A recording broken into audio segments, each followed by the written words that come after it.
শীত যখন শুরু তখন গ্রামাঞ্চলের পুকুরগুলোর পানি অনেকটা শুকিয়ে আসে।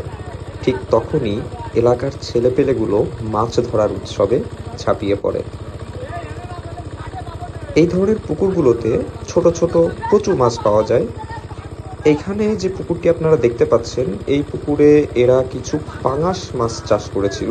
এর সাথে এরা কিছু রুই, কালীবাউস এবং কিছু কার্প জাতীয় মাছ চাষ করেছিল, এবং এর পাশাপাশি এরা আরো কিছু শিং মাছও এখানে ছেড়ে দিয়েছিল। তো মোটামুটি 1 থেকে দেড় মাসের মতো এরা এখানে মাছের রক্ষণাবেক্ষণ বা পর্যবেক্ষণ করার পরে এরা আজকে বসেছে মাছ ধরতে। তো আমরা আজকে দেখব যে এরা 1.5 মাস পর আসলে কেমন মাছ ধরতে পারলো।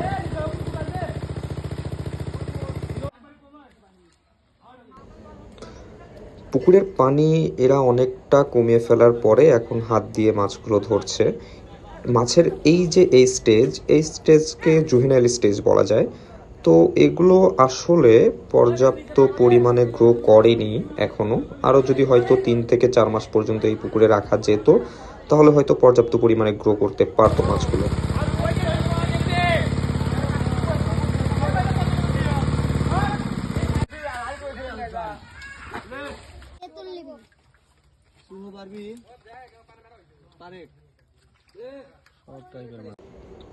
এই যে এখানে দেখতে পাবেন যে কি পরিমাণ মাছ তারা এই পুকুর থেকে ধরেছে।